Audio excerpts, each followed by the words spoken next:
জিনিসপত্রের দাম স্থিতিশীল রাখতে আমরা তৎপর হয়েছি। এবার কোরবানির ঈদেও কোনো জিনিসের দাম যাতে আকস্মিকভাবে বেড়ে না যায় সেদিকে আমরা সর্বোচ্চ নজর দিয়েছি।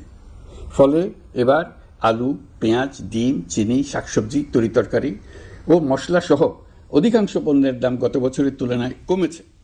আমরা সার্বিক বাজার ব্যবস্থাকে দুর্বৃত্তদের চক্র থেকে বের করে এনে বাজারে একটা প্রতিযোগিতামূলক পরিবেশ তৈরি করতে পেরেছি। জনগণকে ন্যায্য মূল্যে নিত্য প্রয়োজনীয় জিনিস পৌঁছে দিতে সরকারের সব রকমের চেষ্টা অব্যাহত আছে। পাশাপাশি এই কোরবানির ঈদেও দেশবাসী যাতে নির্বিঘ্নে নিজেদের দেশের বাড়িতে যাতায়াত করতে পারেন সেজন্য সরকার সর্বোচ্চ ব্যবস্থা নিয়েছে। আইনশৃঙ্খলা বাহিনীর সদস্যরা মানুষের জানমালের নিরাপত্তায় সজাগ রয়েছেন। ঈদের ছুটির মধ্যেও বিপুল সংখ্যক কর্মকর্তা কর্মচারী এবং পুলিশ ও সেনাবাহিনীর সদস্যরা অক্লান্ত পরিশ্রম করছেন। আমি তাদের প্রতি আন্তরিক কৃতজ্ঞতা জানাচ্ছি। শুধু ঈদের সময় নয়, আগামী দিনে কখনোই বাস, রেল ও বিমান যাত্রায় কোনো ধরনের অনিয়ম যাতে না হয় সেজন্য সরকার একটি কেন্দ্রীয় অনলাইন টিকেটিং প্ল্যাটফর্ম করতে যাচ্ছে, যেখানে এই একই প্ল্যাটফর্ম থেকেই যাত্রীরা খুব সহজেই বাস, ট্রেন ও ফ্লাইটের টিকিট ক্রয় করতে পারবেন।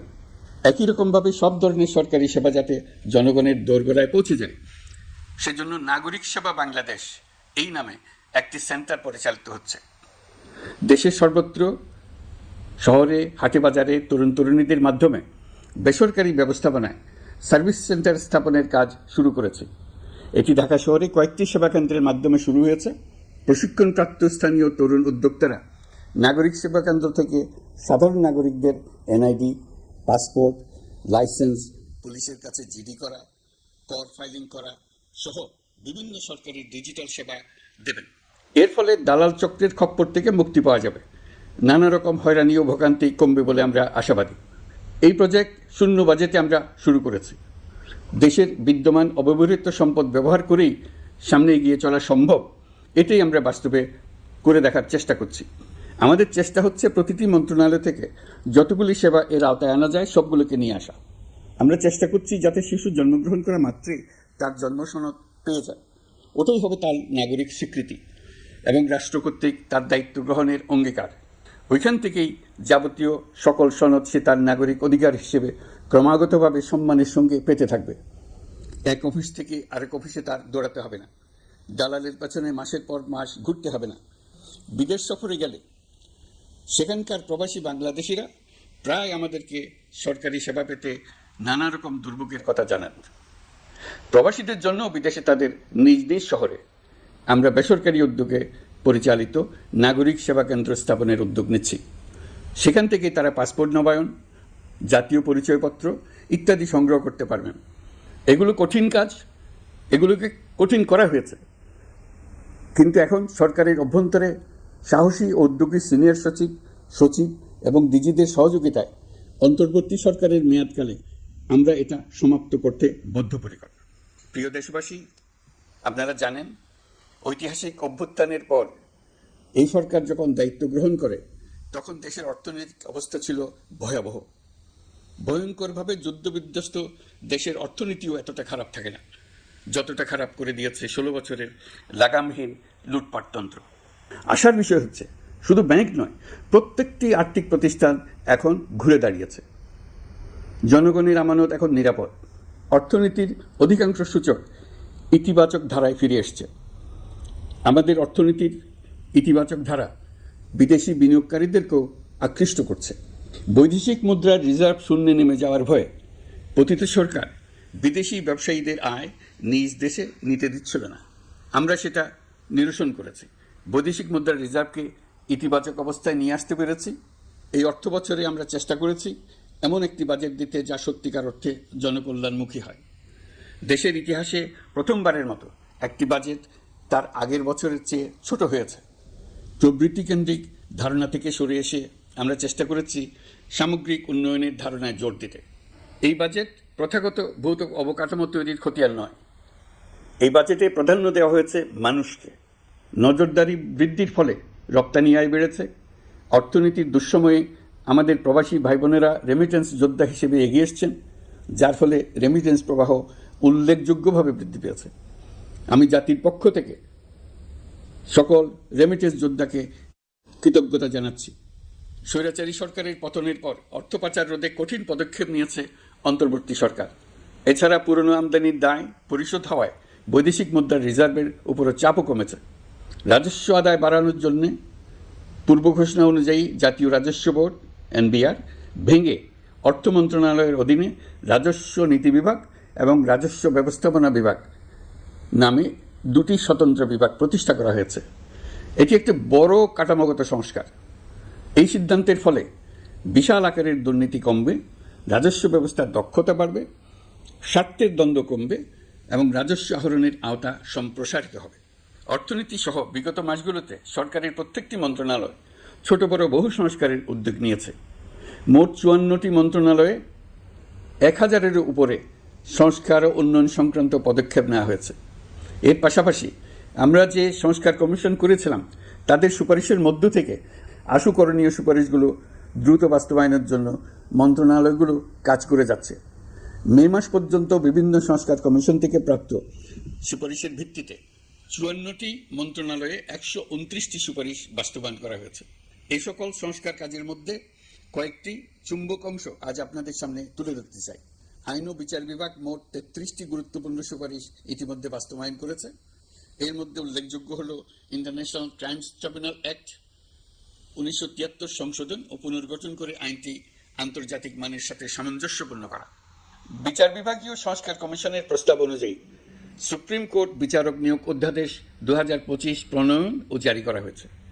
এর অধীনে প্রথমবারের মতো বাংলাদেশের ইতিহাসে গণবিজ্ঞপ্তির মাধ্যমে সুপ্রিম কোর্টে বিচারক নিয়োগের সুযোগ তৈরি হয়েছে। দেওয়ানি কার্যবিধির সংশোধন করা হয়েছে, যার ফলে এখন বাদীকে আর দিনের পর দিন সশরীরে আদালতে যেতে হবে না।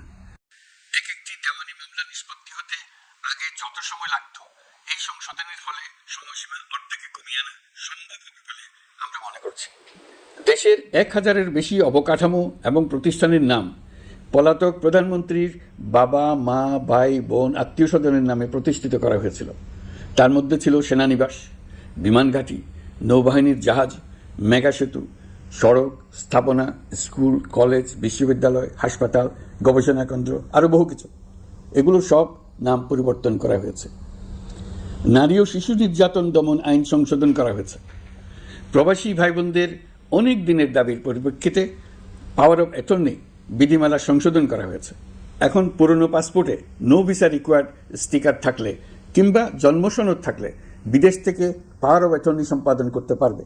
আগামী 2 মাসের মধ্যে আইনগত সহায়তা কার্যক্রম ব্যাপকভাবে বিস্তার করা হবে। বছরে এখন গড়ে 35,000 মামলা নিষ্পত্তি হয়।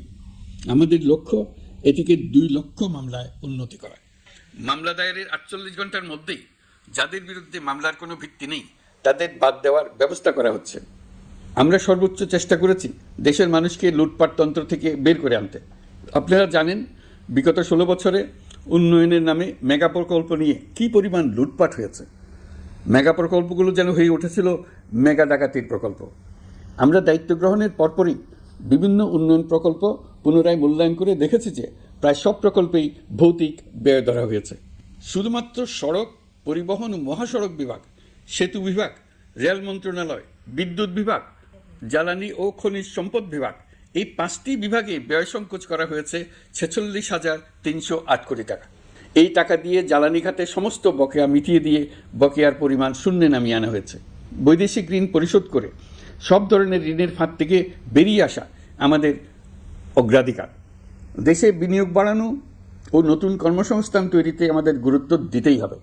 তা না হলে এদেশকে আমরা যে স্থানে নিয়ে যেতে চাই সেখানে নিয়ে যাওয়া সম্ভব হবে না। বিনিয়োগ ও কর্মসংস্থানের ব্যাপারে রাজনৈতিক দল ও জনগণ আমাদের সর্বাত্মক সমর্থন করছেন। সকলের মধ্যে ব্যাপক আগ্রহ, কৌতূহল আমাদের অনুপ্রেরণা যোগাচ্ছে। সংশ্লিষ্টদের সঙ্গে আলোচনা করে বিনিয়োগ পরিবেশ উন্নত করতে 30টি মূল সংস্কার কাজকে অগ্রাধিকার দেওয়া হয়েছে এবং ইতিমধ্যে 18টি সুপারিশ বাস্তবায়ন করা হয়েছে। বিনিয়োগ বান্ধব পরিবেশ গড়ে তুলতে এবং দেশি বিদেশি শিল্প প্রতিষ্ঠানের মধ্যে সংযোগ সৃষ্টি করতে আমরা সর্বোচ্চ চেষ্টা করে যাচ্ছি। গত অক্টোবর হতে মার্চ পর্যন্ত নেট বিদেশি বিনিয়োগ এসছে মোট 756 মিলিয়ন মার্কিন ডলার, অর্থাৎ প্রায় 9,247 কোটি টাকা। বাংলাদেশ ইনভেস্টমেন্ট সামিট 2025-এ নির্দিষ্ট খাতভিত্তিক সেশনের মাধ্যমে ব্যবসায়ী চেম্বার, ব্যাংক ও বেসরকারি খাতের অন্যান্য অংশীদারদের মধ্যে আলোচনা হয়েছে।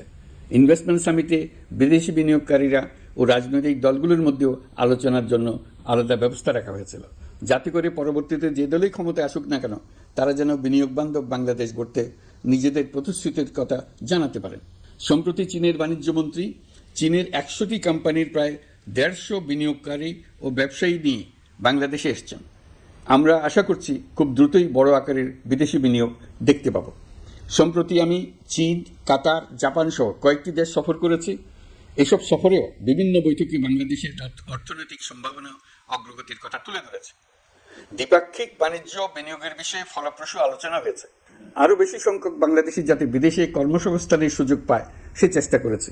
বাংলাদেশে কাতারে বিনিয়োগকারীদের জন্য একটি বিশেষ অর্থনৈতিক অঞ্চল গড়ে তোলার বিষয়ে আমাদের মধ্যে আলোচনা হয়েছে। বাংলাদেশের লাখো লাখো ছেলেমেয়েরা মাদ্রাসায় পড়াশোনা করে, তাদের জন্য প্রযুক্তি শিক্ষা ও বিদেশি ভাষা শিক্ষা চালু করতে আমরা কাতার চ্যারিটির সাহায্য চেয়েছি। গত মাসে আমি জাপান সফরে গিয়েছিলাম। এই সফরে জাপানের প্রধানমন্ত্রী বাংলাদেশকে বাজেট সহায়তা ও রেলপথ উন্নয়নের জন্য $1 বিলিয়ন ঋণ ঘোষণা করেছেন। দ্বিপাক্ষিক 3টি চুক্তিপত্র বিনিময় হয়েছে। এই সফরে দুই দেশের মধ্যে অর্থনৈতিক বিনিয়োগ ও অন্যান্য সহযোগিতার ক্ষেত্রে 6টি সমঝোতা স্মারক অর্থাৎ MOU স্বাক্ষর হয়েছে। বাংলাদেশের কর্মশক্তির দক্ষতা বৃদ্ধি এবং জাপানে তাদের কর্মসংস্থান সহজতর করার লক্ষ্যে জাপানের সঙ্গে আমরা 2টি সমঝোতা স্মারকে স্বাক্ষর করেছি। জাপানের শ্রমিক সংকট রয়েছে। আমরা আগামী 5 বছরে জাপানে 1 লক্ষ কর্মী পাঠানোর চুক্তি সই করেছি। এর চাইতে আরও বেশি শ্রমিক ক্রমাগতভাবে পাঠানোর আয়োজন করে এসেছি।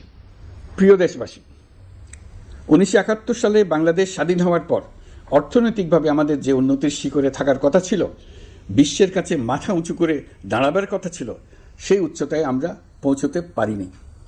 আমরা চাই বাংলাদেশ দক্ষিণ এশিয়ার অর্থনৈতিক প্রাণকেন্দ্র হিসেবে প্রতিষ্ঠিত হোক। এই কারণে বিনিয়োগ পরিষেবার উন্নয়নের পাশাপাশি বন্দরের